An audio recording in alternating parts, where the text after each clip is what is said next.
out of one of our initiatives this year around rethinking our required professional practice course at the graduate level. As part of equity, diversity, and inclusion initiatives university-wide, across universities, across other institutions, and in the public sector, we wanted to sort of interrogate two different aspects of professional practice. One is the lack of diversity within the profession and the also inequitable conditions within the profession.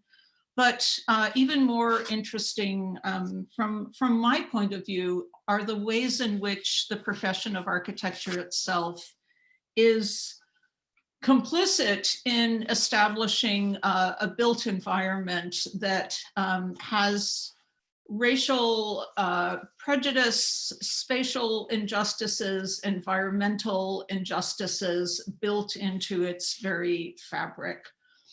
So I invited 3 people as a team to teach our professional practice course who are I think representing an incredibly diverse way of understanding practice and understanding how practice needs to broaden its mandate. Patrick Stewart from Vancouver, Nicole Nomsa Moyo from Toronto, and Mario Gooden from New York.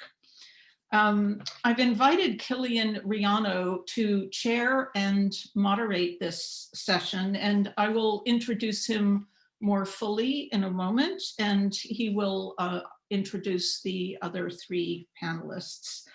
But before I do that, I want to also introduce my colleague, Piper Bernbaum. Piper joined the faculty at Carleton a couple of years ago as an assistant professor, and has been working very closely with student groups over the spring, summer, and fall to begin to shape what we are calling our critical intersections programming. And Piper, maybe you could just say a couple of words about this. And I want to thank you also for really helping to put this evening together. That's no problem. Thanks, Jill, for the introduction. The Critical Intersections programs, and thank you all for being here for one of these events, is a series of events for the 2020-2021 year. There's colloquium, symposiums, and lectures that will be held through the school that touch on these themes that Jill has been mentioning, really around the kind of broad conversation of spatial justice and equity in design. It's something that we want to address through many different voices. And so we're really pleased to be holding these events at the school through Zoom and online, and really pleased to have our guests here this evening to have a conversation. There will be more events coming up that will be on our website, and for students at the school, we'll be coming through our bi-weekly newsletter, as well as kind of our weekly events notice that comes out, which is really great, as well as on our Instagram. And as Jill said, much of this has been led through conversations between faculty and student groups, and really wonderfully active student groups. We have the Diversity Working Group this year who have established themselves at the school. We have ASA, who's the student kind of government at the school, as well as the Architecture Lobby Ottawa that is separate from the school, but is really being kind of run by a handful of great students at the school. And we're just so pleased to have those voices helping give feedback as to ways that we as a school can contribute to these types of events. So thank you very much for being here this evening. Thank you so much. So a few words about our chair and moderator, Killian Rihanno. I met Killian when we were both invited as panelists to a conference at Pratt Institute, I believe it was in 2014, by a faculty member who actually is from the field of literature and English, and the cross-disciplinary conversation around those panels touched on themes of justice and crisis, And I found Killian's voice that day to be really refreshing, and it resonated with me. So much so that when I came to Carleton the following year, I immediately invited him to teach one of our graduate option studios in the winter of 2016. This coming winter, 2021, he will again teach one of our graduate option studios as part of a group, a team representing Dark Matter University, which he will say a few words about in just a minute or so. In his still very young career, Killian has sought to create strategies and design spaces for democratic life, and particularly for the causes of spatial justice. Some of the highlights of these efforts include his own design practice, DSGN-AGNC. He's worked with the Virginia Commonwealth University's Institute of Contemporary Art, exploring what it means to live in a commonwealth such as Virginia. He's worked with public institutions to bring democratic processes to civic and economic spaces. These include his work with the New York City Department of Design and Construction, and now he is Associate Director of the Cleveland Urban Design Collaborative at Kent State University. Perhaps most importantly, from my point of view, in terms of out-of-the-box initiatives, Killian has worked with several platforms around issues of architecture and urbanism that are more informally organized. And so I'm hoping that he will say a few words about these three affiliations: the Just City Assembly, the Architecture Lobby, and Dark Matter University. Killian, thank you so much for chairing this session. I'll hand you the screen and invite you to introduce Nicole, Patrick, and Mario, and then to say some few words about your own work, and then introduce the framework for the evening. Thank you so much for the kind invitation to be here tonight and to moderate this fascinating discussion, but also the kind words generally about me. I very much appreciate it, Jill. And I very much appreciate being at Carleton.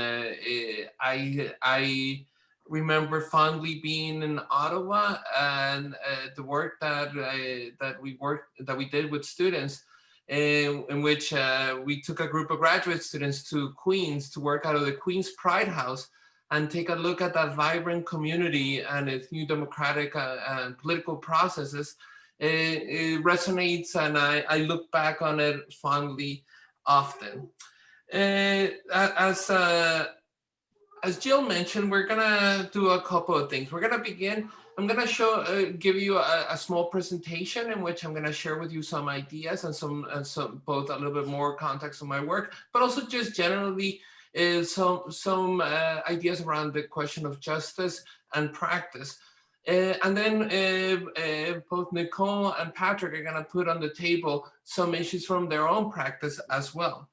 And then Mario will join us as he can. I guess I'll begin by introducing Mario. I think I saw him in the presentation. He may not be to join us as consistently because he's at the same time giving a lecture at Harvard's Graduate School of Design with the Black Reconstruction Collective. I saw the first event that they put together at GSAP, and it was just an amazing body of work and thinking, and I look forward to seeing future ones. I think Cornell and Syracuse and other places are going to host them. A great collective and great work, and thank you, Mario, for joining us as you can tonight. And I might as well begin with Mario, and then I'll introduce Nicole and Patrick. Mario Gooden is a partner in the office of Huff and Gooden Architects in New York City. He's a cultural practice architect whose work engages the intersectionality of architecture, race, gender, sexuality, and technology.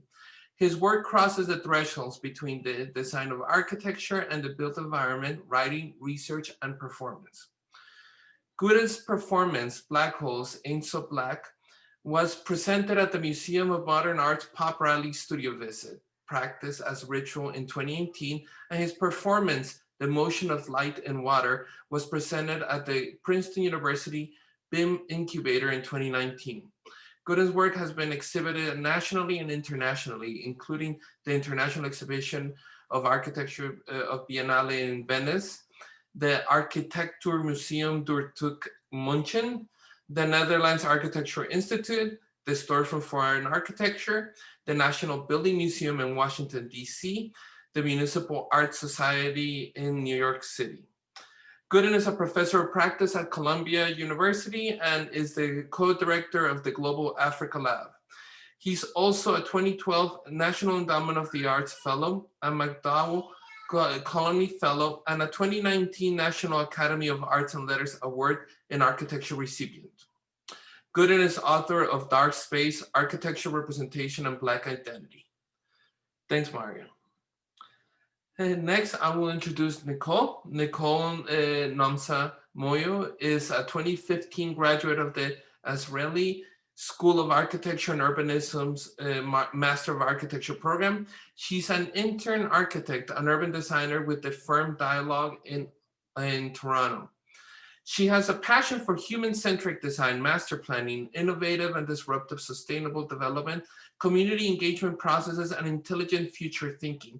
Her work, Rising, was recently selected as one of 6 international finalists for the 2020 Miami Design District Commission. In 2019, her work was recognized in multiple international design platforms, including the World Architecture Community, the Zine, and Arc Daily, where 2 of her drawings were selected as the best architecture drawings of the year. She presented her award-winning Masters of Architecture thesis, Ukubuta, in 2015 at Africa's biggest design conference, Design in Daba. Ukubuta is directed towards a formative, community-based waste-to-energy management design with socially driven architectural solutions. The work is currently part of the State of Extremes exhibit at the Design Museum Holland in Israel. Thanks for joining us tonight, Nicole. And Patrick. Patrick Stewart Lugugio is a Kikas of Vilp Dhaka of the Niska Nation. As founder and principal of Patrick Stewart Architect, based in Chilliwack, British Columbia for over 25 years, Stewart focuses on Indigenous projects. He's also a writer, a homelessness advocate, and an adjunct professor at both the MacEwan School of Architecture at Laurentian University and the University of British Columbia. Stewart is chair of the Royal Architectural Institute of Canada Indigenous Task Force and has chaired the Provincial Indigenous Homelessness Committee in British Columbia. Stewart holds the distinction of being the first Aboriginal president of an architectural association in Canada, the Architectural Institute of British Columbia. He's also the first Aboriginal person in British Columbia to own and operate an architectural firm. Stewart obtained his PhD from the University of British Columbia in 2015. The title of his dissertation is Indigenous Architecture Through Indigenous Knowledge. Together we will build a village. Stewart works to give a voice to housing and homelessness issues locally and nationally, and has chaired the Provincial Aboriginal Homelessness Committee for British Columbia. Thanks so much, Patrick, for being here with us. So very quickly, each of us, like I mentioned, are going to put a couple of issues on the table that we're going to continue to have a conversation. The idea is that we will have this conversation for a good part, about 45 minutes or so, and then begin to invite you, all of you, and thank you also so much for being here. So far, we have 90 folks joining us today, to join in with us in the conversation, asking questions, seeking clarity, or more depth on any of the things that we say. So I wanted to start with this. This is my take on that, on the 3 kids on a fence metaphor that you see for these words. And partly is to have a little bit of a conversation about sometimes how inadequate the words that we use to describe the thing that we talk about when we talk about justice are. And I'll describe each of these. So this is the description that you usually see. Imagine this is a fence and there's either a concert or a game happening here. Each one of these represent a person. This as being the representation of equality, each person given the same little bit of extra boost. And what that means is that still only the person that was naturally taller is going to be able to see over that fence. Equity, in which the boost is enough to get everyone across that fence and into seeing that thing that's just beyond. Justice in this configuration means the questioning and dismantling of the fence altogether. And then liberation, and I would add solidarity, is when the three of these dismantle it, continue to dismantle any future fence putting up that might exist, and work together towards a new game altogether. I put this up, and I looked it up this afternoon as I was getting ready, and there's so many iterations of that. I wanted a kind of cleaner version, but also because some of those can get into some weirdnesses, and even there's the memes questioning that these things even exist. But the whole point at the hard thing about describing this set of issues, describing what word you use when, what inclusive means, and also to me, it describes the problems around this set of images. Is a little bit of the problem that sometimes we want these questions around justice or liberation or whatever language we use around these to be easy, to be something that that can be given, and that we can just create the checklist that kind of gets us there. But the reality is that these things are more complicated, that they require more thinking, that the question, under this kind of metaphor, this line, this fence is constantly going to be changing. The nature of the participants in this entire relationship is constantly going to be changing. And then, so what do we do then? How are we able to constantly have these conversations that can be at times hard? Is one of the things that we hopefully will get into, and I'll talk a little bit more about some of the experiences thinking about these set of issues. I wanted to bring up a couple of things that are on my mind when I think about this. And first of all is a good in for me to this set of issues has been Augusto Boal.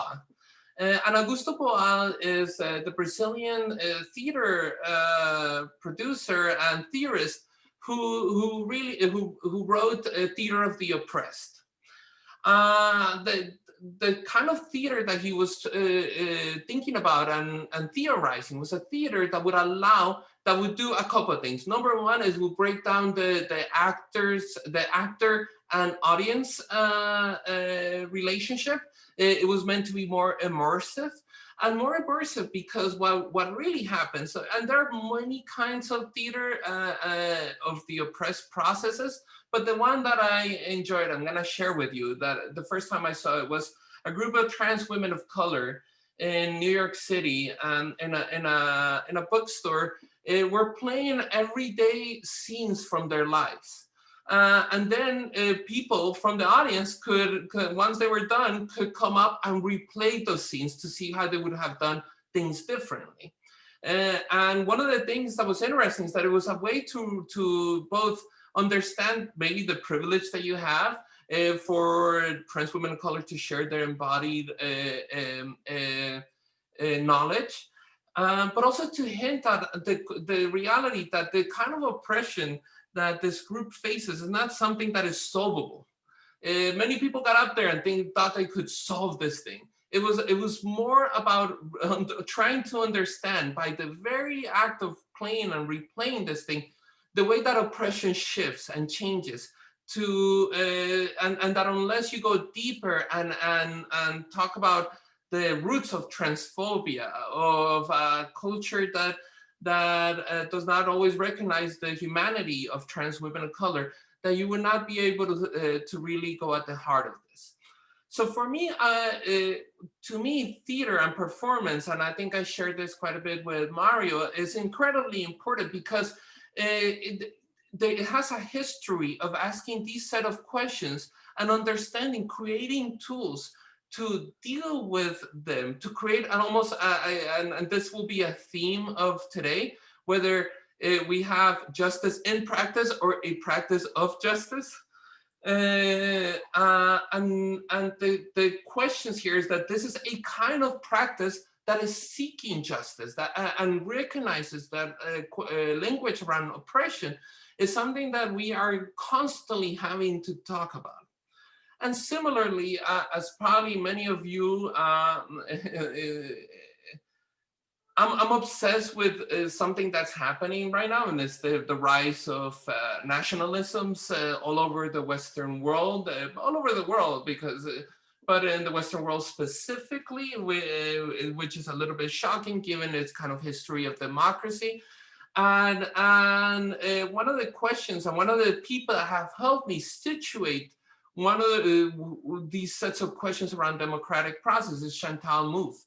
And specifically when she argues that, you know, that liberal democracy is a contradiction, is two words in constant tension, because to be liberal means to think globally, to think beyond the demos, the people. And that once the democracy in itself has this potential problem of creating boundaries around the demos, around people, that is not very porous. And that many of our political processes and systems have been set up really with that demos already drawn around it, and that means subjectivity. So that in order to get us into the next stage of a democratic process in the countries that we inhabit, we need to have a new imagination for a radical and plural democracy in which we are negotiating subjectivity rather than having a fixed one. So these two sets of things have become very important for my work generally. And in this very busy slide, I'm gonna try to talk about a couple of things. Beginning with, part of the way that my work has changed is that my engagements, instead of being about asking what you want, that engagement in this case, I take both the theater of the oppressed and the Chantal Mouffe models around democracy, meaning negotiations and conflict, and that those could be productive and good things if treated in the right way towards a larger civic goal. So I have been designing tools, games in which you don't lose or win, but games of negotiation for democracy. So this is one, and I've been lucky enough to do this for cultural institutions. I did this one for the Queens Museum of Art in Corona, Queens, in which, like you can see, a very snowy day, people stood around for hours playing this game about what it meant to have a public space in their community. What does it mean for their culture? Creating a potential political body to oversee changes as this plaza was to change, and then to imagine new ways of using these kind of public assets. Then it has translated to design itself, to the outcomes of these processes, in which I now try to create outcomes that are more indeterminate, that kind of bake into the cake the idea that I will not know exactly how what justice, what any of these things might look like on the ground over time. So seeing my design hand as, you know, being there, but being the first sentence on a much longer paragraph that people are going to be writing. So providing the tools, in this case, these are the two projects for the Institute of Contemporary Art in the Commonwealth of Virginia. Providing tools and architectural structures that allow for flexibility and change over time to fit the specific needs of people, and then to have the experiences and negotiations of people leave a trace. This all happened in this space. This is actually, this is a space design, this space right here, designed by Stephen Hall. the new Virginia Commonwealth University. And then this project, so these two projects are part of the larger Commonwealth Curatorial Project, which was in a partnership with a local food activist named Duran Chavez, who has gone around and is before COVID, but COVID has only amped it up and built over 600 growing beds for people and communities facing food deserts, facing basically a lack of food options. A very passionate designer, I would call him a designer and farmer. And then the Institute for Contemporary Art asked me to help him design a space here. I used tools borrowed again from art, in this case even a Solvuit, and I love his kind of designing through kind of basic rules that can be interpreted on the ground in any way. And in that way, creating a flexible system that would allow Duran to grow and shrink as was necessary while providing specific spaces and specific uses. And all that framed by a large mural by local graffiti artist, Black Space Matters, claiming space next to this institution that hasn't always given it. So these are two ways that for me, I've tried to bring justice into practice. And then there's the practice of justice kind of conversation, which are about how to have the models of really bringing groups together to have conversations around. So this is the Architecture Lobby. It's now a national and international organization. There's one in a chapter in Ottawa, Toronto, in London. And it began this simply Peggy and myself at the Chicago AIA in 2015 is just basically going up front and almost as a performance, quite honestly, saying that we are precarious workers. And we are precarious workers because we're participating in a precarious economic system, and that our organizations tend to advocate for our field and not for us as individuals. So not for our needs. And here in I know this is a little bit different in Canada, but here, for example, architects have needs of healthcare, daycare, tons of things that getting bigger projects for architecture firms are not going to solve. And then so this has been an incredible organizing project. And I've learned quite a bit, everything from, for example, that a good way to organize is to have a yes and again, goes back to performance, to improv. Having a yes and attitude allows you to come together and be able to negotiate conflict. We all don't agree on everything, but we are able to move forward together in solidarity. These are our 10 points, I'm not gonna read them. And Dark Matter University, a BIPOC design education system and an anti-racist schools that is emerging. I was lucky to teach one of the first classes. This formed only 3 months ago, so we're even negotiating, talking about what all these things mean, what it means to have an anti-racist educational model, what that looks like and how that gets provided. We're beginning by doing things, for example, partnering and creating peership models of educational and knowledge production.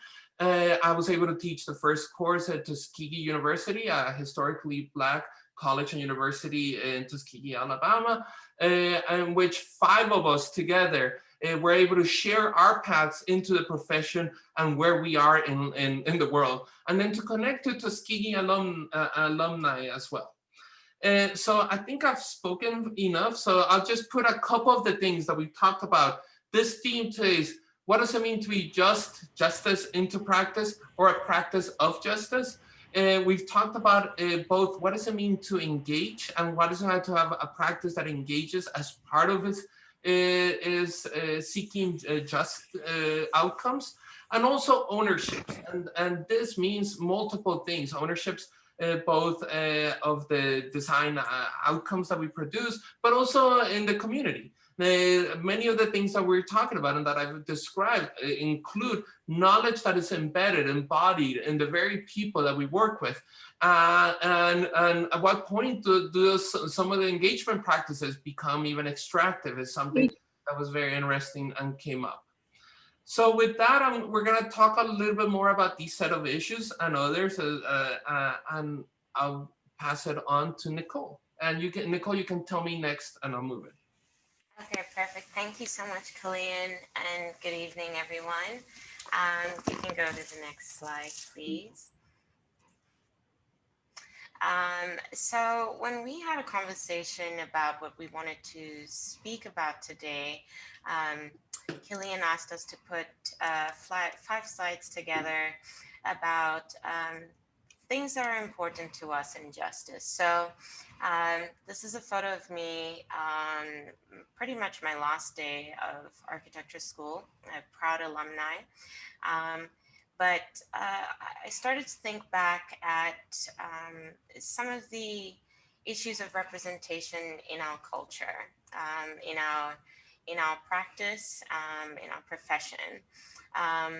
So looking back at this, I really realized, you know, as amazing as all of my colleagues were in school, I was very fortunate to have studied architecture. I think anyone who studies architecture is very fortunate because it is a very privileged profession. It's expensive. It requires a lot of your time. It's very hard for you to do part-time jobs or whatever it is. It requires your full attention in a really nice way. But I do want to speak to the importance of representation within the practice of architecture design. As it stands, Canada does not even have statistics to quantify how many minorities are in the profession currently. So just as an example, when I graduated in my class, I think I was one of 3 or one of 5 people of minority.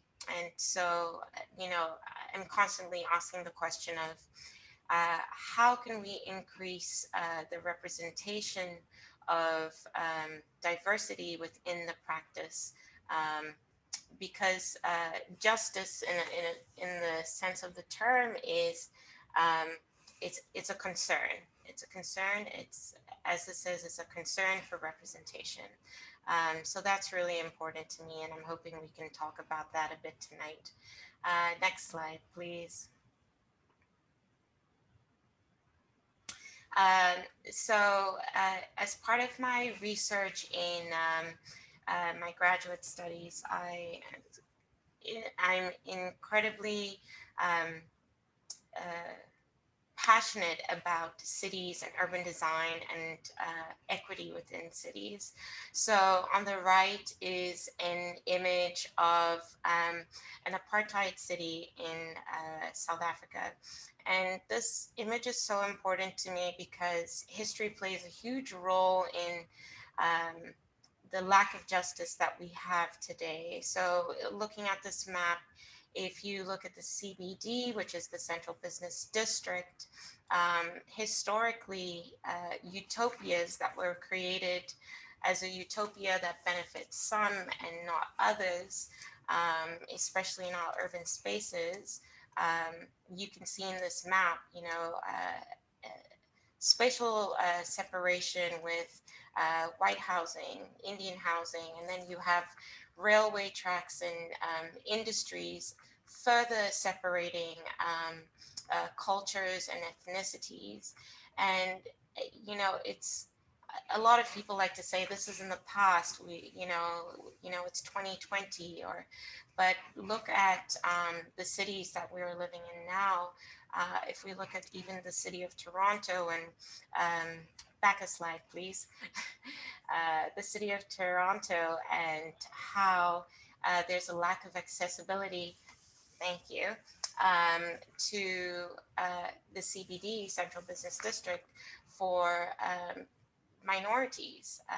What kind of role does then architecture and urban planning and design have on how we are impacting people's lives if some people have to spend a lot of money on transportation, not by choice, and others don't. So this caution and beware of the native sign always gets to me, because it's not only the narratives that we create when we're building places, but also the narratives in our conversations and how we label people that are very dangerous and start to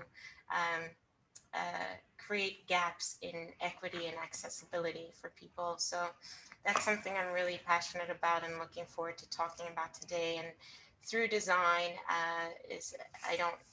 I won't be fully talking about my thesis project, but through design, I really believe design has a role in bridging a lot of these gaps. And that's something that's really exciting. Next slide, please.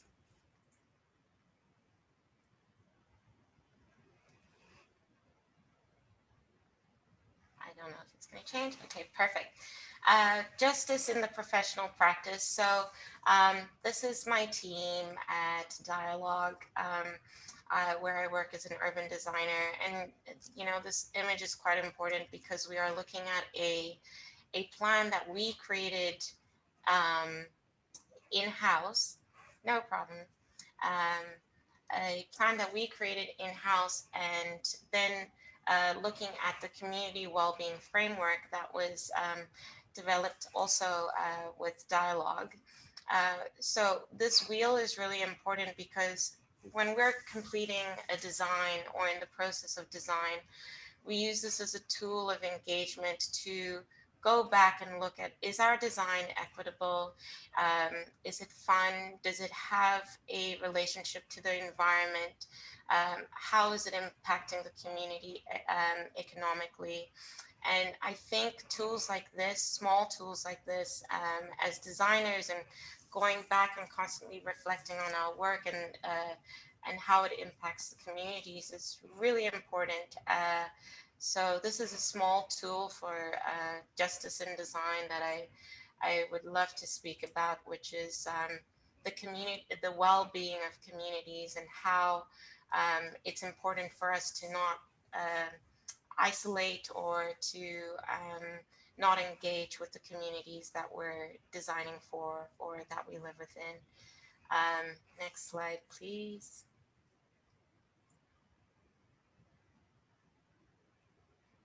And that's okay with the lag. But recently I was asked to do a design commission for the Miami Design District.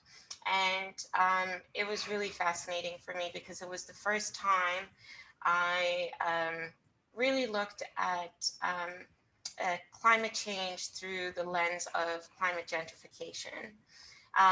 So the two maps on the right-hand side are maps of storm categories. So we all know it's like right now it's hurricane season, and a lot of communities are prone to the effects of climate change as the seas continue to rise. And in the bottom right-hand image, where there's a little heart, is a beautiful space and a beautiful community called Little Haiti, and as well as Liberty City. And because the seas are rising, all this beautiful, if you want to call it beautiful, real estate that is along the coast is vulnerable to the effects of, you know, waters and hurricanes destroying them. So a lot of these more wealthy people would like to move inland, but as close to the water as possible.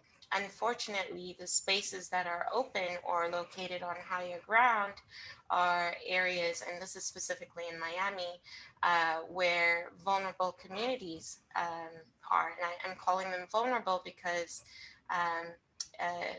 larger corporations are starting to buy land in areas with enriched cultures. And so where do these people go? Where does this culture go?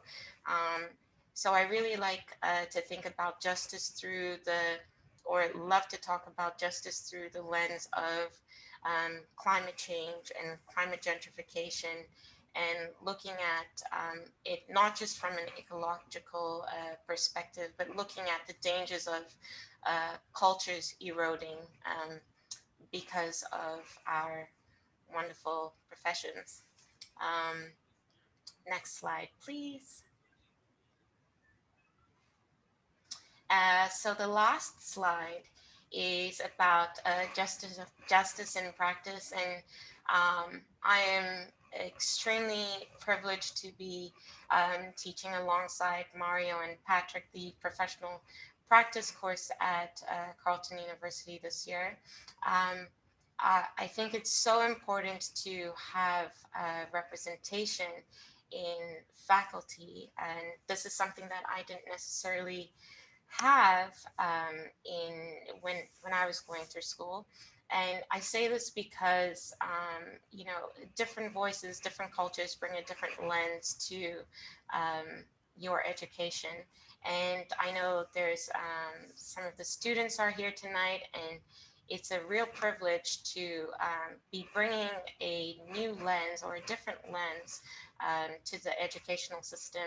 And even through this new lens that we're all bringing, I am in the process unlearning a lot of practices or theories that I have picked up naturally along the way, because there's only a certain representation of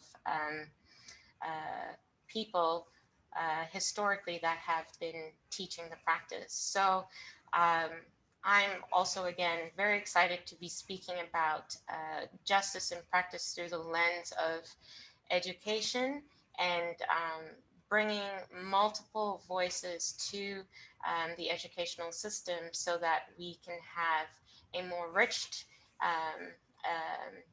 education, and I believe that will naturally enrich our communities. And that's my little splur.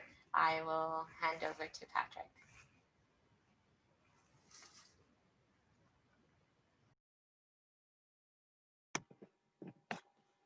Thanks, Nicole. Thanks, Quinlan.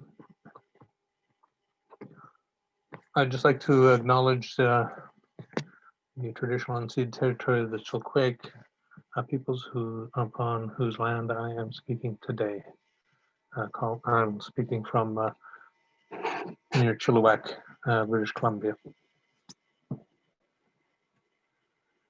Next slide. So, talking about justice, this is a quote by Arthur Annual.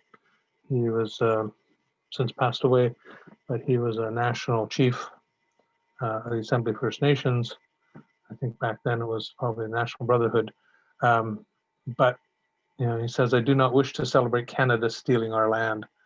That is what Canadians celebrate on July 1st, the theft of 99.8% of our land, leaving us on reserves that make up only 0.2% of the territories given to us by the Creator."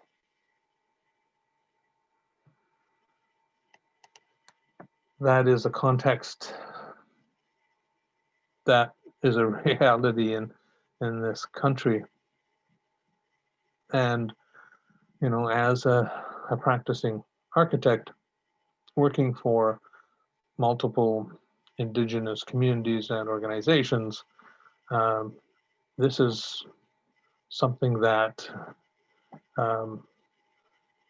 stares at us in the face every day. And when you think of that 0.2% that are the reserves, as First Nations people, we can't actually own any of that because all the land is held in the right of the Queen by the Government of Canada. And a First Nations person is not allowed to own land on reserve. They have different paper instruments that allows use of land, but the land itself is always held in right of the Queen, which is definitely creates a difference between, you know, an us and them kind of scenario, very binary scenario. Next slide, please.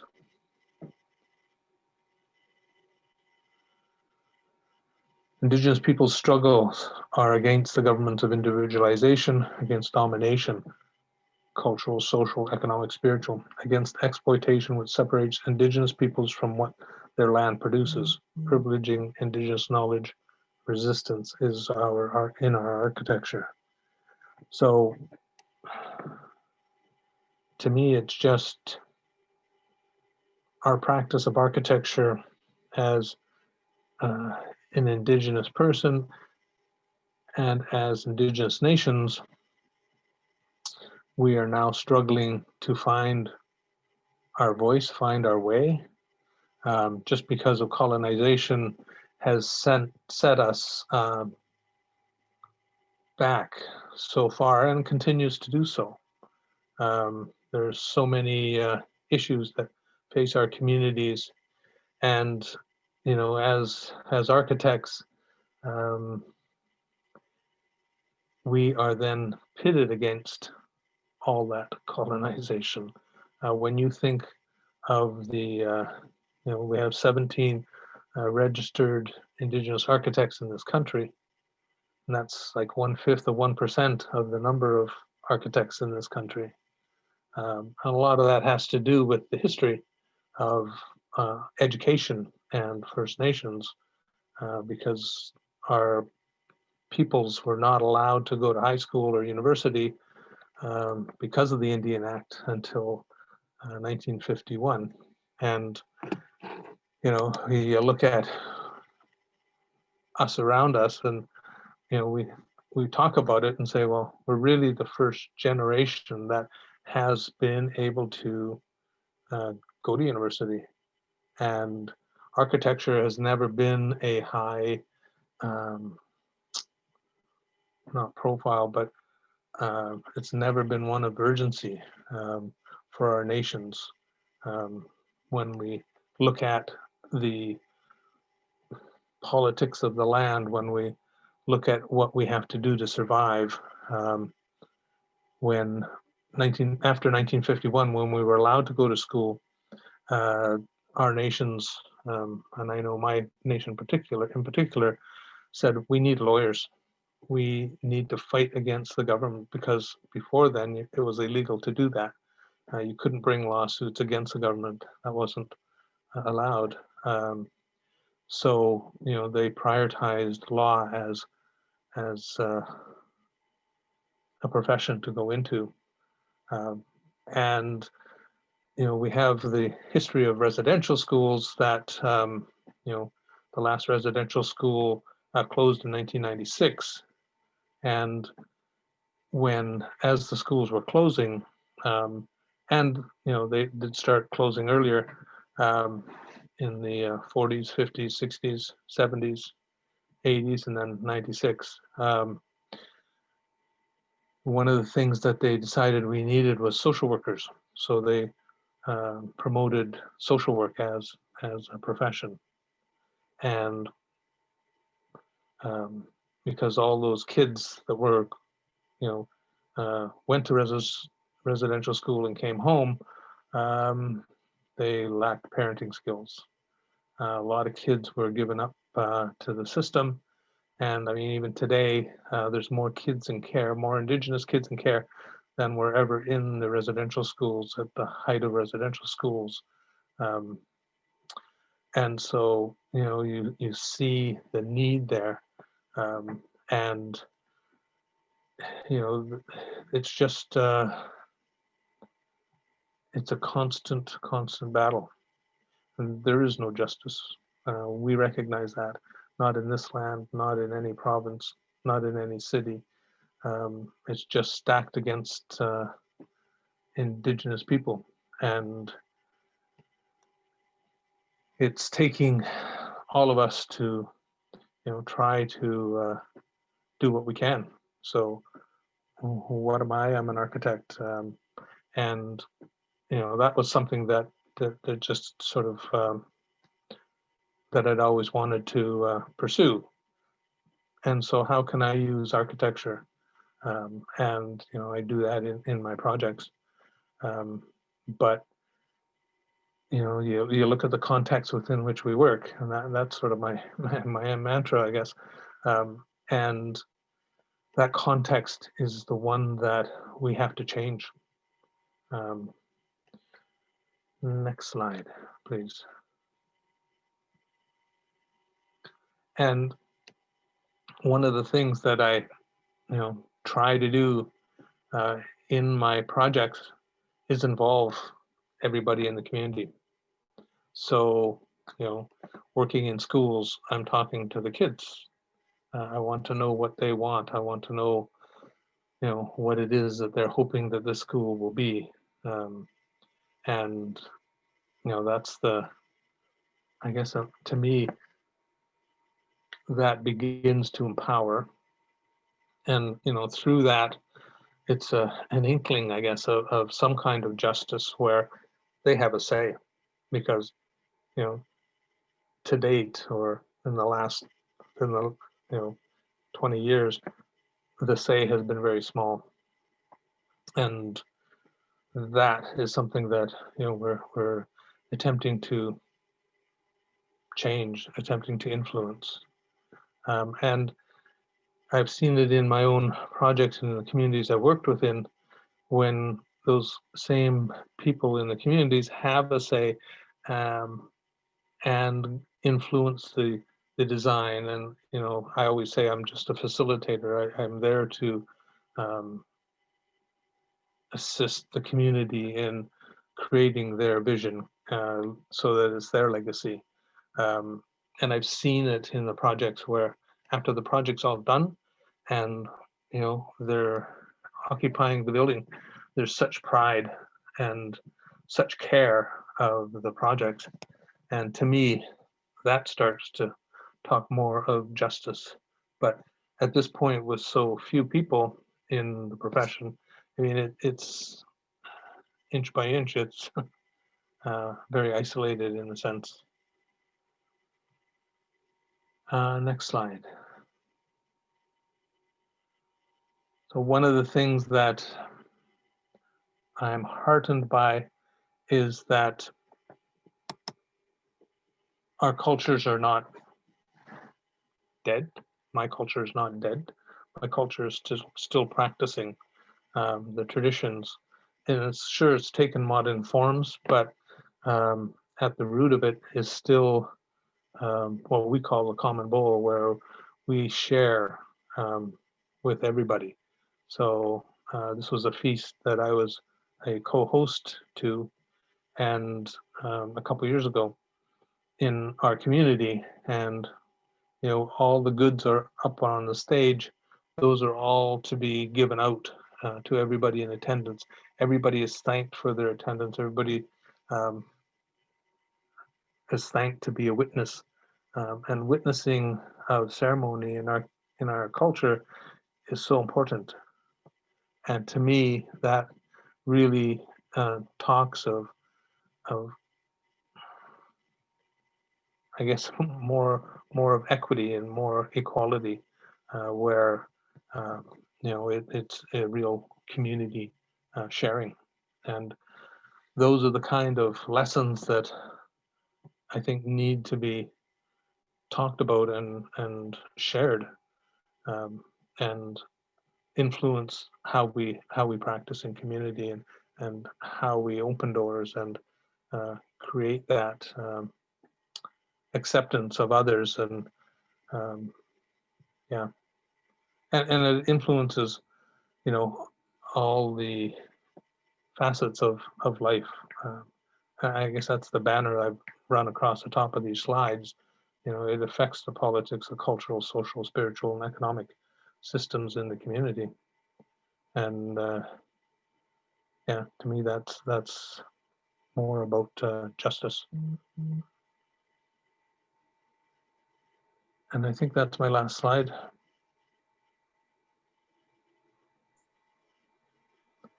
Thank you So, so much, Patrick. And thank you very much, everybody.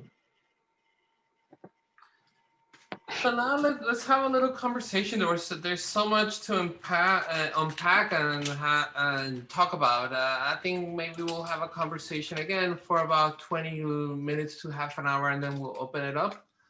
I wanted to pick up on something, Patrick. I think something that all three of us kind of went around.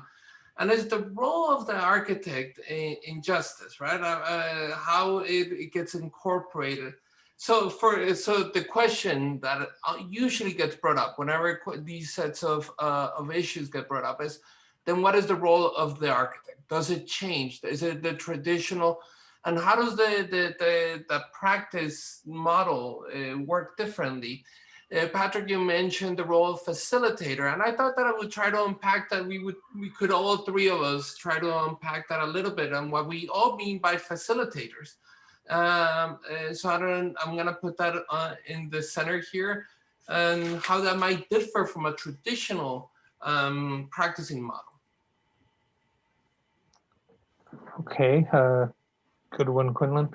To me, I guess I see my role as acknowledging the community, or the organization that I'm working with, as they being the center or the focus of the work, and I see my role as assisting their vision, because especially in First Nations communities, they've been disenfranchised for so long. Prior to 1975, the federal government did everything on reserve, built everything, designed everything, and there was no empowerment. It was just, here's a house, here's a school, here's a clinic, use it. But it was not their designs. It had no bearing on their culture. And you can look at the history of those kind of buildings, and they didn't have a good life. They weren't treated well. They weren't respected in a lot of cases. And I just see it. They become disposable because there's no investment by a person at an individual level even. And so, to me, empowering those people in the communities is what I see as beneficial. And to me, that speaks more of justice in design.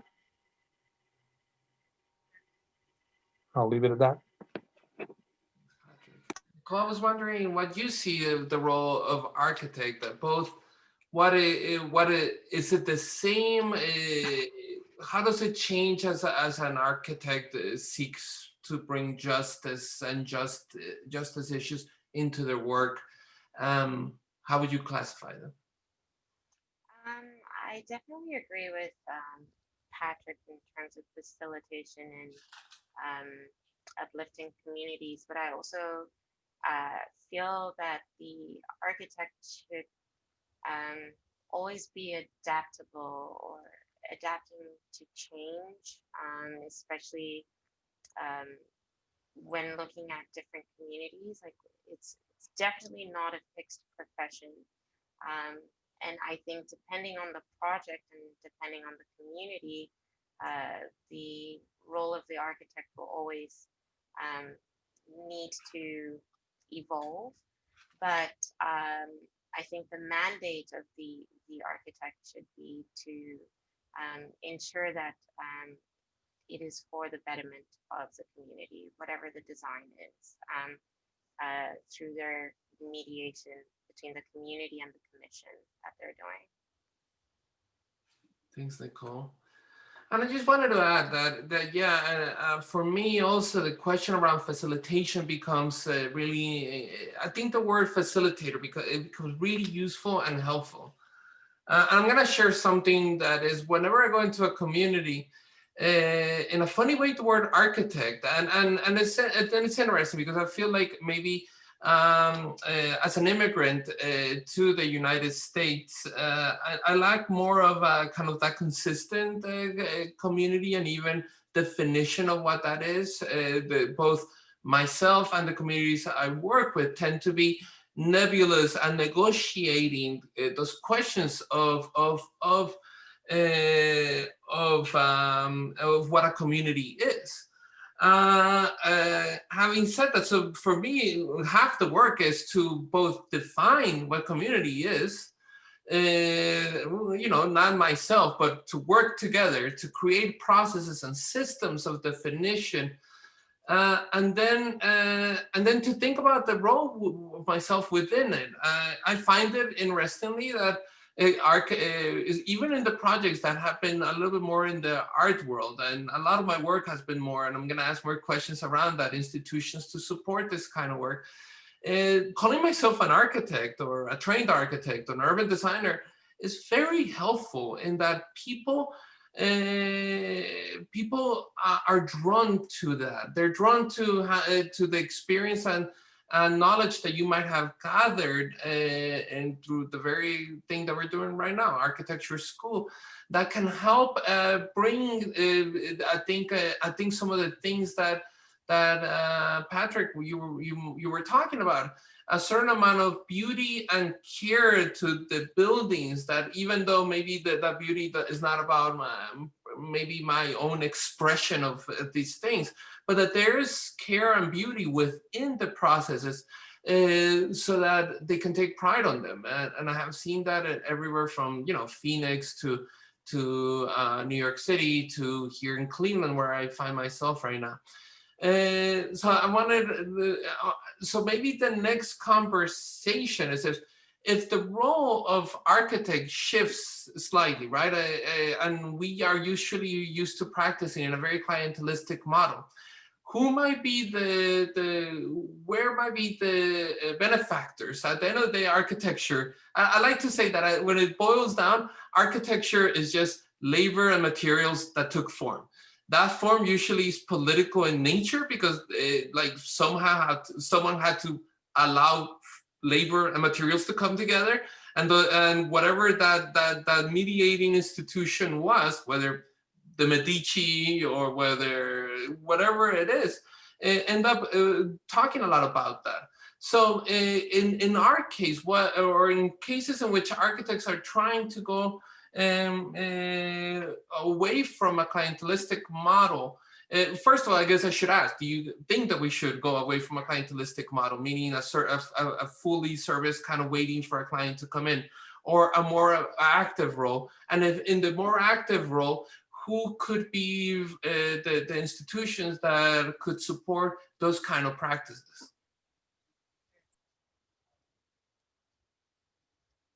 I think there's space for both, and I think we maybe should practice both, where we do have the client, because that has a trickle down effect of other professions that exist. But in the work that I do, for example, that is outside of the practice, and the practice I mean dialogue,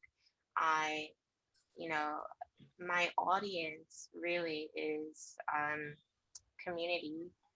My audience is the larger corporations or organizations that have the ability to impact the kind of change that I am trying to promote. So again, I think it's very community based, and identifying where you would like to advocate as or push for justice as an architect, and identifying those corporations or organizations and working alongside them. I find that grassroots corporations or organizations are unbelievably effective in doing this. So at the end of the day, people are, the community is the client.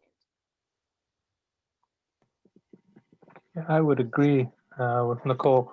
I think it's the community that is the beneficiaries. They're the real clients to me. Um, the community as in the people that use the facility, whatever it is. And yeah, they're the beneficiaries. And it's that community, it's that grassroots, I guess, if you want to call it,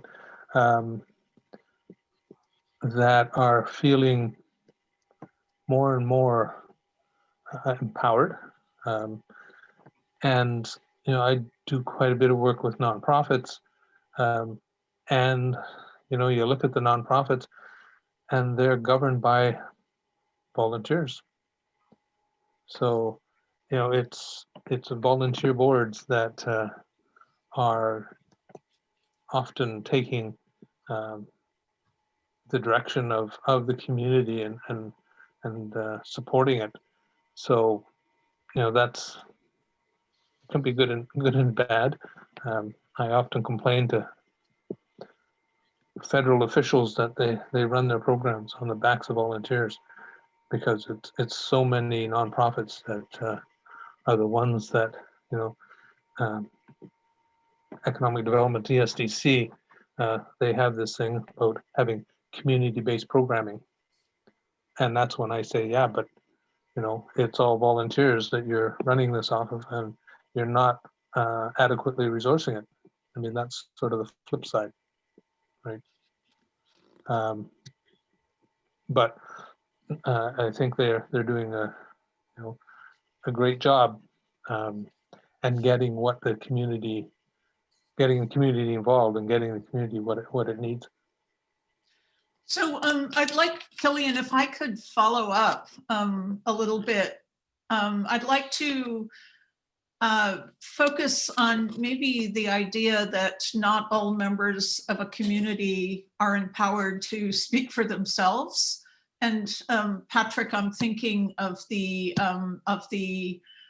orphanage that you worked on, where you actually became, if I understand the project correctly, the advocate for the children in terms of thinking about a design that would serve them primarily, rather than the grown-ups who were caring for them. Can you just say something about that project?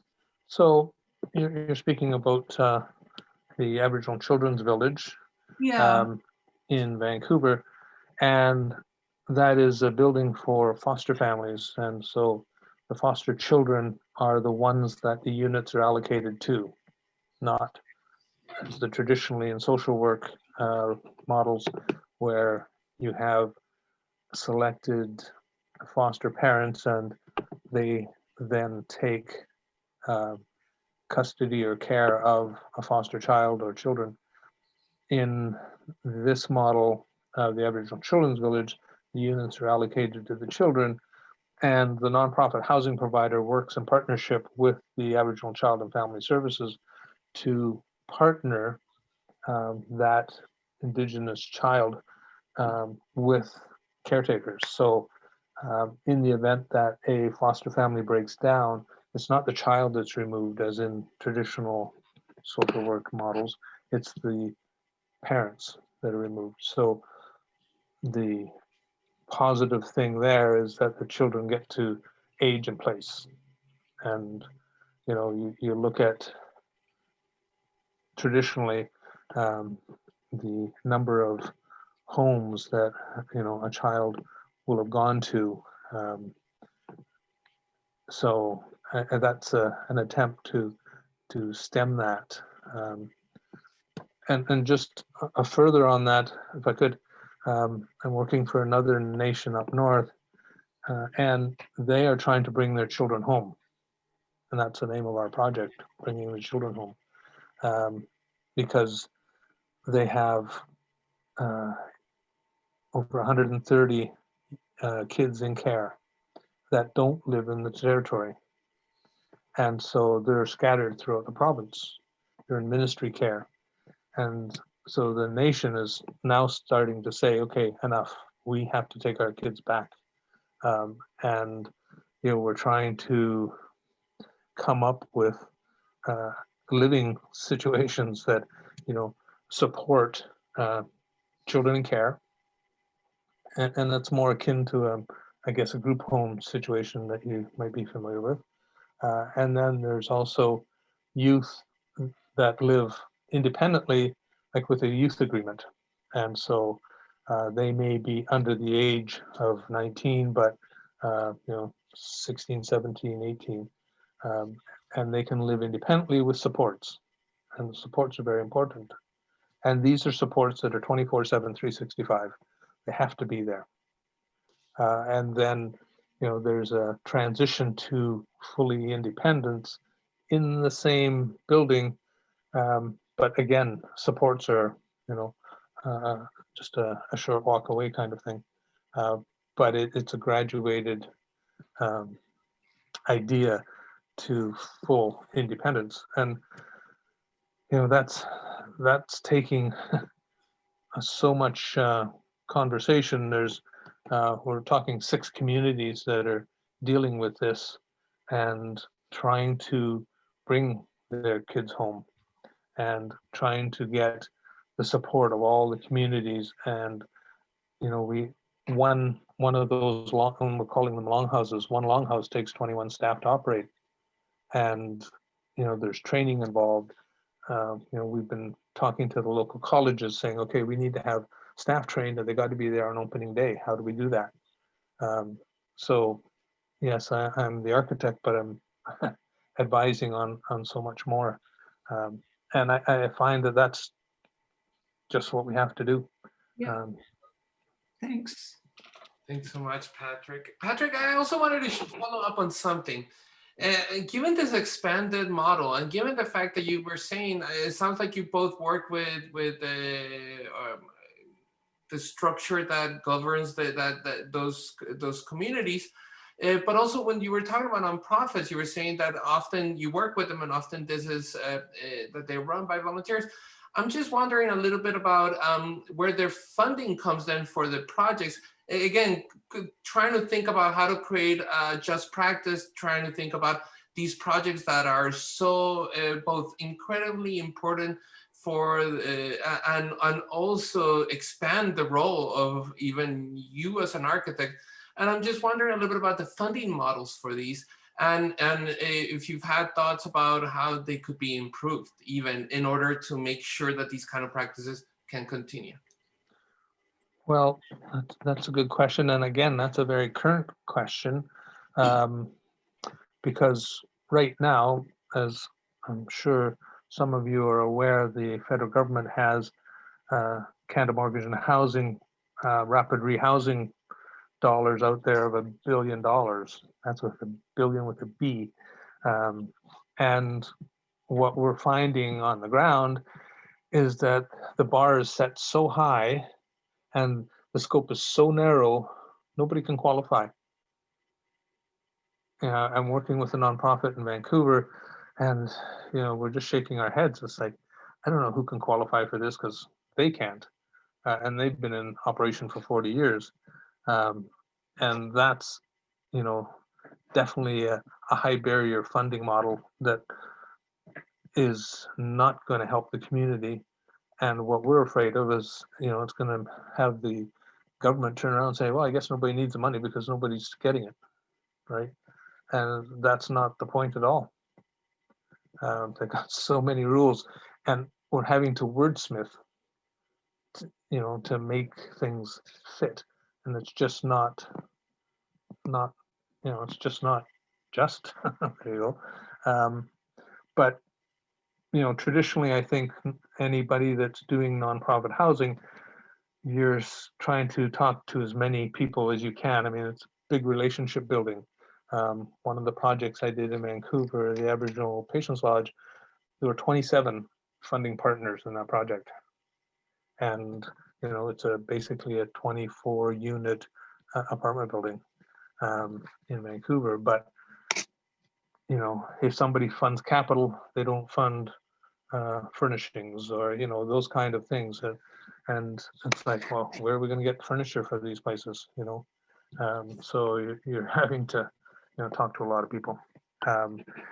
And yeah, in terms of changing it, I don't think there's enough resources put to these programs, to satisfy the need.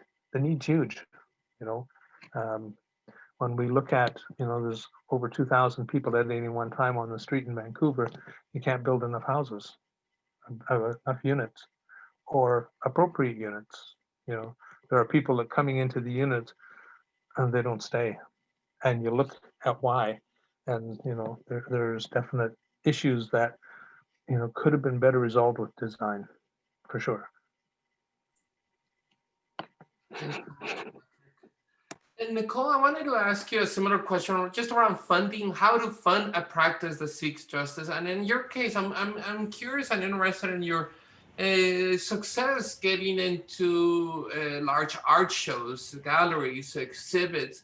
And if you could describe a little bit of that as a model for financing and showing the kind of work and kind of justice around justice that you do. Thank you. That's a great question, Killian. And I think I mentioned as I was speaking earlier how this is a very privileged profession. So in all honesty, at the beginning, there is no funding for these projects. So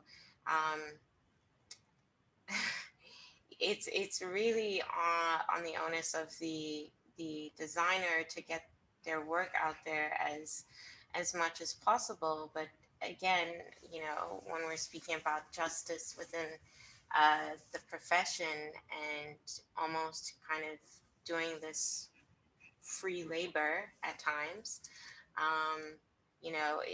yes, it's at the cost of fame, but do the figures in my bank account change? No.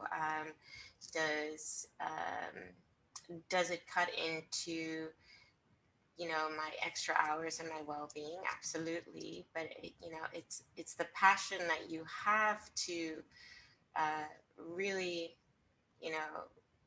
create justice within the profession that drives me to get a lot of the work done. And after some time, of course, the funding starts to come because you have a name or you have a footing to ask for it.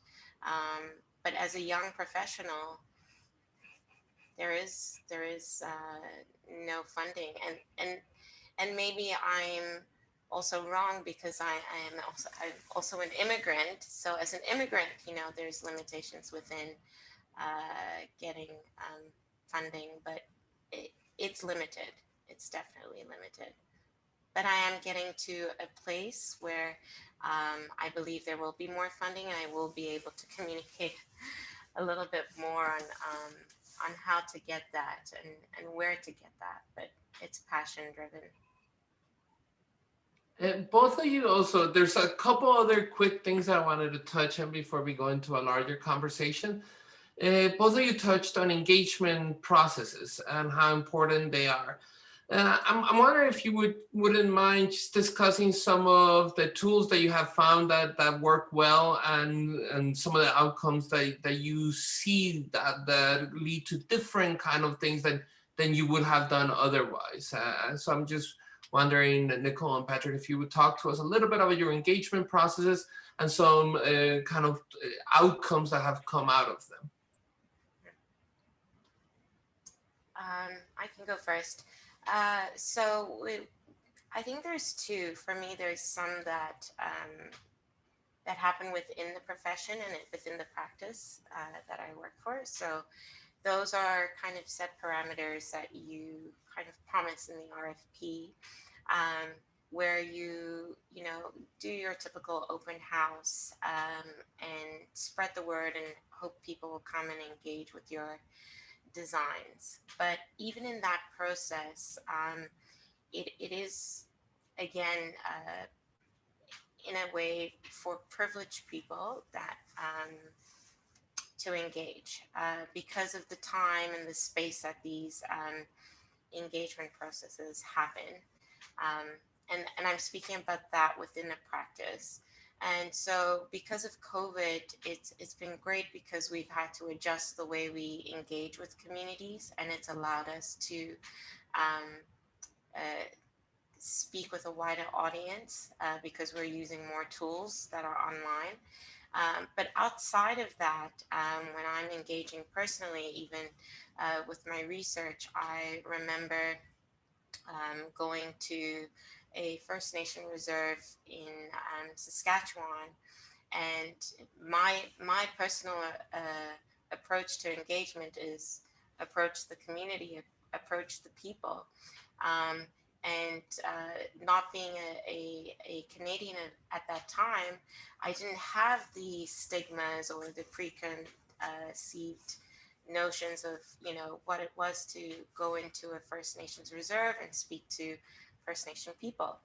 And I felt that sharing my story allowed them to share their story. So my number one, you know, approach or method of engaging or allowing people to engage in design is to remember that you are human before you are any profession. And so then, you know, an organic conversation can happen and you'll have a more meaningful design or project or whatever it might be. But you can't always do that within the parameters of a existing practice because they are legal boundaries. How do you mean, Nicole? So, you know, I work as an urban designer at Dialogue, and you know, I have to be professional within my practice in the way that I approach people, right? As a team, we come up with a strategy, and I have to work within that strategy. Of course, I will still be human and approach people and engage with them. But even in that, the conversation has to be directed towards, because as a practice, we have a goal that evening, right? Which is to get as much information about the design that we're proposing as possible. But outside of that, if I am going as a researcher and kind of flipping the process, then I can get as much information about the community and then inform the design. And so, you know, I'm saying there are limitations within the practice when you don't own the practice, right? I have to be mindful of how I engage.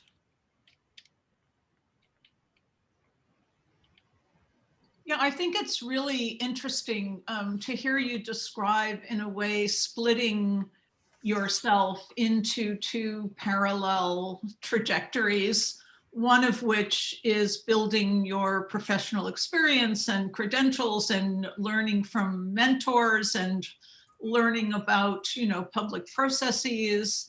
And on the other hand, almost as though you're still trying to be creative in the way that students are creative, where, in other words, there's no money changing hands. There's the freedom to kind of experiment without labels and hierarchies. And it just makes me think about the word practice, you know, as life is a practice that we practice living every day. And, you know, I think professionally, we tend to talk about a practice as a thing, as a noun, rather than as a verb and a way of living. And it just feels like Killian, you too, in the number of different associations, it becomes this practice of multiple ways of thinking about social engagement, equity, and design and justice. Within architecture and outside, both. Like that you could have practices even within architecture, and that all these form larger bodies of work, of organizing. If I may, because I think this is a great place to kind of, I think one last quick question, which is the role of beauty/art in practices of justice, or just practices. Beauty/art in the role of just practices.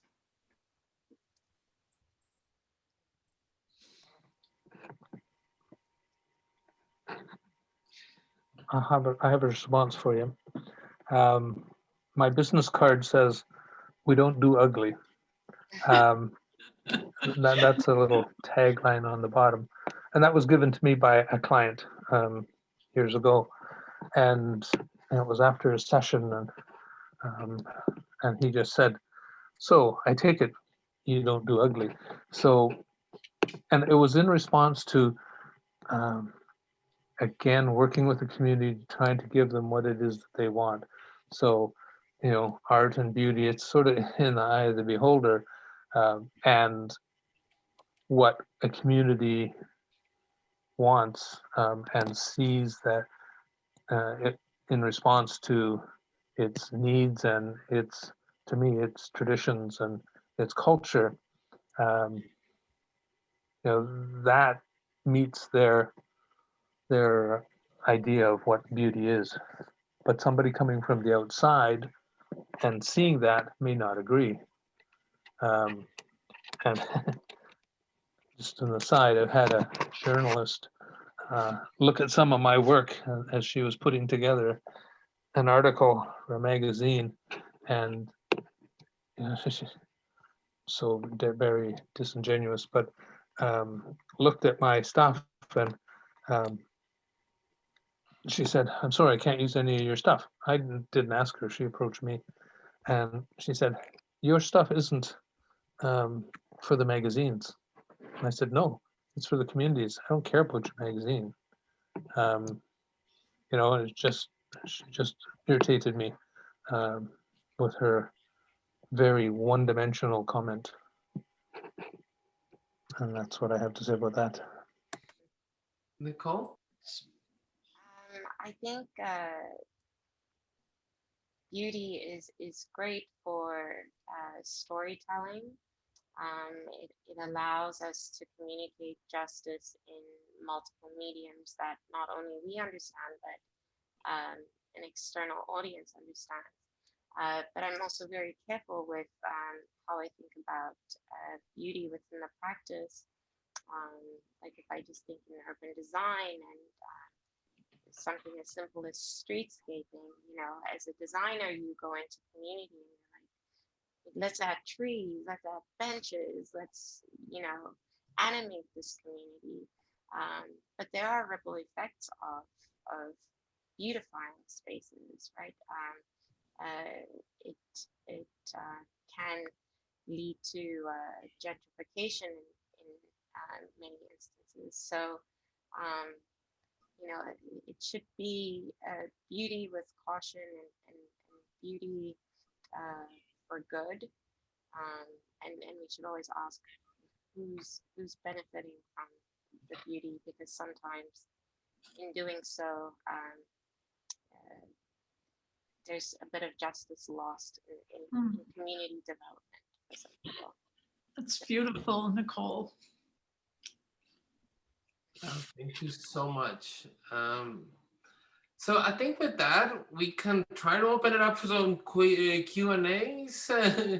I guess, I'm going to be honest, sometimes this works better if you just put it in the chat and I read it out loud. But if you feel like it and can raise your hand, I think, do we have that functionality? Yeah, it doesn't look like we have our hand. but you can put a question on the chat and I'm happy to relay it. So feel free to do that. I don't see any. So I'm wondering, maybe Piper, if you might have a question, or Jill, if you have another follow-up. Yeah, Piper, why don't you start, and hopefully some others will chime in as well. Well, thank you very much, all of you, for this. I think it's such an amazing conversation to have. And I think Jill's right, especially when we talk about this notion of practice, which is that it's something that we do continuously and actively. It's just so important to have these to revise, to think, to review. And to me, I think that's when we talk about practice, it's a constant, we should be critiquing ourselves and critiquing who we're working with and so on. And, you know, I'm not sure if this is maybe the best question, but I think it's a question that I have, because I think you're all talking from this perspective of having been in the practice, but there's a lot of students here who maybe will be in a bit of a different position if they go into a practice, right? And I wonder if you could reflect a bit upon the best way to empower these students as they start to kind of enter the field, you know, perhaps for their first job, perhaps as an intern. And I wonder if you have a way of thinking about what that means for them, where they may not be in a position, truthfully, of kind of power and privilege to take action. You know, how best you would reflect on what their role can do at this point in time. And if you're able to kind of speak about that at all. I'm happy to take that one on first. When I have people applying to me, and you know, I've taken on co-op students and interns, one of the things kind of humorous to me, because I find students are trying to be so very professional and so very bounded and structured, and trying to give just what they think I'm wanting to hear. And I just flip it on their head and I just said, well, tell me about yourself. Who are you? Where are you from? You know, those kind of questions. I need them. And I tell them, I said, situate yourself. I said, tell me where you're coming from so that I can better know, you know, relationally how you might fit in our firm. I think we're already doing it with the professional practice course this semester. One of the first assignments the students had to do was advocacy through the building code. And, you know, the work they produced was awesome. Already starting to think about the buildings or the environments that they're going to build before they are actually practicing it outside of the institutional or educational environment. Another thing that's really important, and it's really near and dear to me with the course is, you know, I look back and I think, you know, what would I have wanted to hear, or what would I have wanted to learn if I was at school now, that I don't know.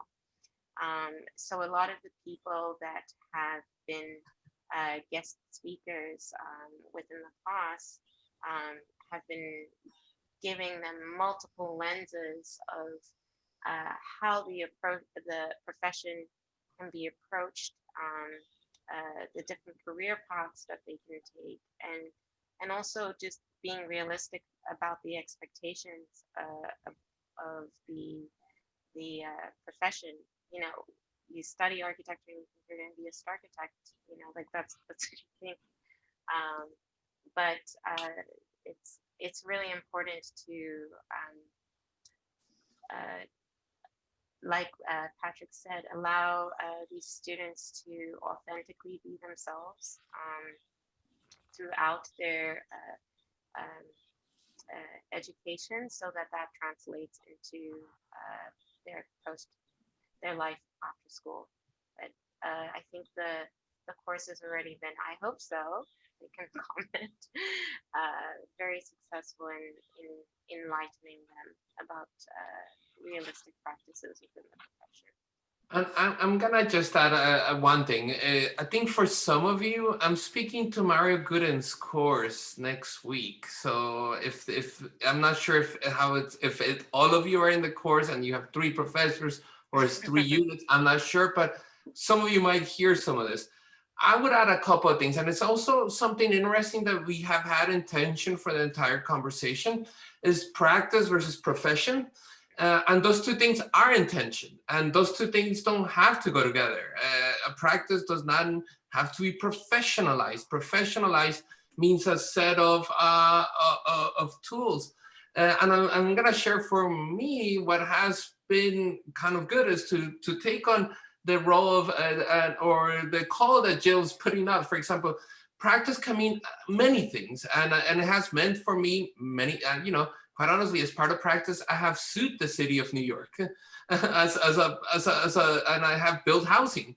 And I think that those 2 things are in tension, and that I would urge, especially younger architects, to begin to really work together. This is one of the things that the architecture lobby has done probably best than most other things, is to begin to create solidarity models for again a profession, for a field that is notoriously. I mean, I'm sure that when some of you talk to your family members about what you're studying, some people might bring up the Fountainhead, notoriously individualistic. Some of the things that Patrick was talking about, kind of standing almost against.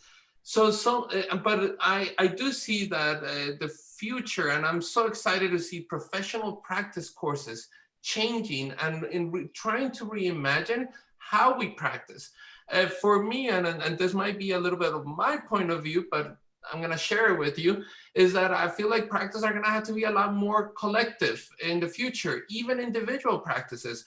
We're beginning to create cooperative networks in which people are sharing labor pools and resources and coming together to advertise together and to go out and get clients and get bigger projects. Because if you're a smaller firm, you can't compete with the SOMs of the world. Not that, you know, so how to create the tools that will allow practices to both be able to go out there, do good work, do the work that they need to be doing, while also being able to do the kind of work that we're talking about. And that one of the other undercurrents in our conversation is who funds it.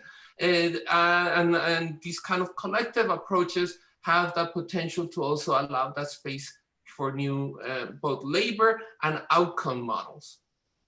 So Killian, we do have a question in the chat, if you want to take that one. I don't see a question. I see Patrick suggesting that folks unmute themselves. Oh, Alan, Alan, can you just speak up your question? Somehow it was sent only to me. And my name is Killian Rihanno, so maybe I'll just read the question. Okay. Good. How do you approach the facilitator role for a public housing project where maybe the culture is more a mosaic of diverse individuals? Being able to respectfully engage the community, knowing that not all parties will be satisfied or receive a feeling of solidarity. In other words, how do you facilitate when the group is not a kind of single demographic with a single background and agenda?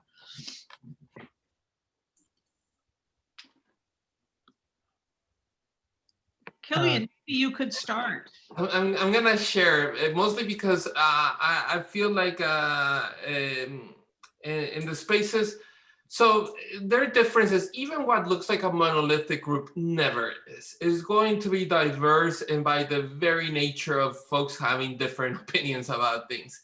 So let's set that aside. But I understand the nature of the question, which is in many North American contexts, and even in the American context, I'm going to call it from Chile to Canada. diversity because of historic and social conditions is the reality we all face, right? And the question here is about, what I would urge on these kind of social, in a social project in which there's a diverse, is to embrace the diversity that and creative processes.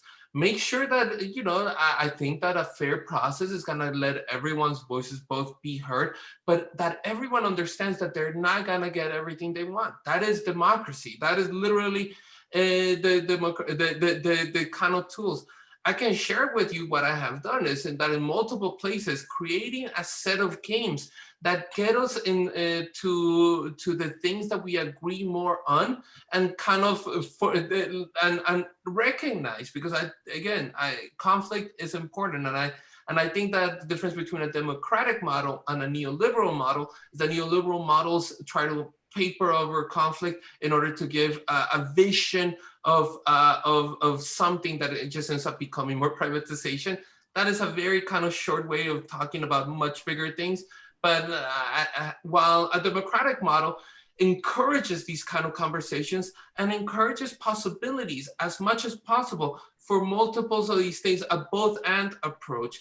But when some understanding that no one's gonna get nothing they want, but no one's gonna get 100% of what they want.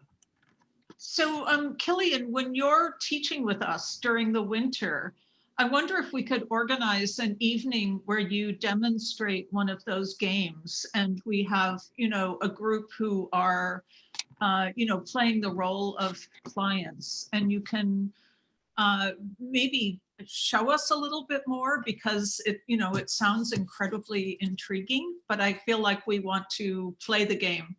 Oh, I would love to. I mean, it could also be a great like exercise for the students, for all of us to create a game that we can all play and live out these kind of democratic principles as a way even to then work on for the rest of the project. So yeah, definitely. Does anyone else want to say anything? There's one question specifically for Patrick that's come in, but generally too. So I don't know if you guys want to talk a little bit more about this. So I see one other question, and we are coming up on 9 o'clock. So I feel like let's take this question, and then I think, we just want to promise to continue the conversation. So this is from Danica. Patrick, I guess everyone can chime in. Other than just Googling projects, how can we seek out projects like the ones that Patrick works on to get involved with them? Well, speaking for myself, I guess I have a website that, I have a lot of my projects on, but I can be contacted through that website as well. So are you open to students writing to you and saying, oh yeah, I'd like to be considered for? I always have my email available, so I usually share that. So that's not a problem. Perfect. So sure. I just want to put in a pitch for design competitions, because, especially recently, as I look at, the Bustler site and so forth, I see so many that are about, projects in the service of justice. And, these projects really also lend themselves to working collaboratively in groups. And it's a way of just building up a little bit more material and comfort with different ways of thinking about design, making new connections, And that, I think, gets you one step further toward approaching firms whose work you like, that you want to be part of.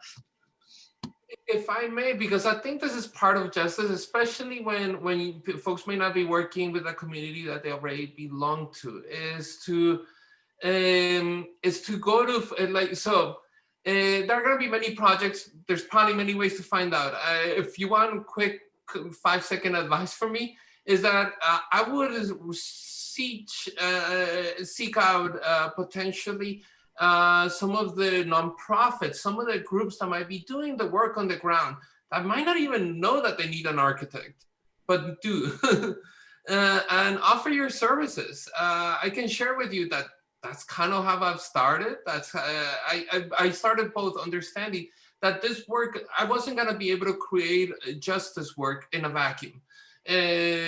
Number one. Number two, that there were folks that have a lot more experience and are working in these communities and are doing the work. And like Patrick was saying, that if your role is a little bit different, it's more a facilitator, how to go to them and humbly kind of listen to what their needs and see how the skills that you have, and without forgetting that you do have a set of skills.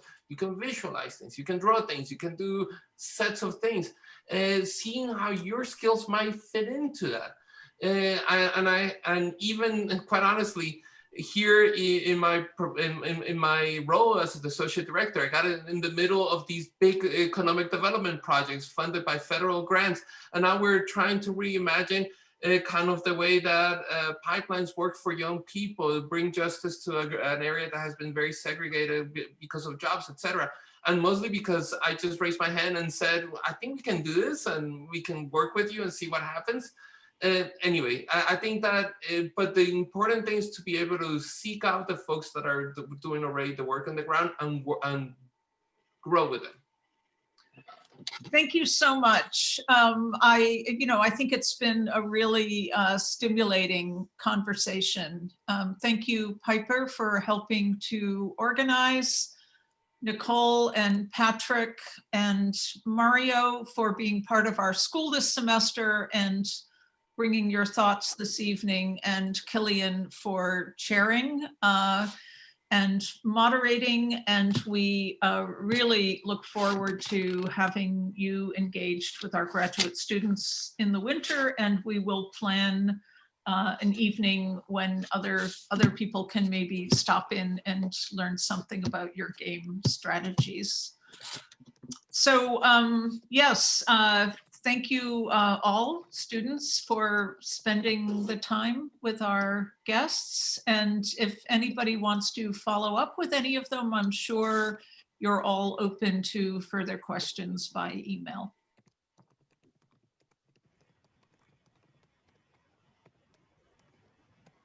Okay, good night, everyone. Thanks, Jill. Thank you very much. Thanks, Nicole. Thanks, Killian, for moderating. Killian. Thank you so much. And Yeah. Thanks, Piper. Thank you, Piper. Thanks Night very now. much, everyone. Have a good evening. Yeah, you all.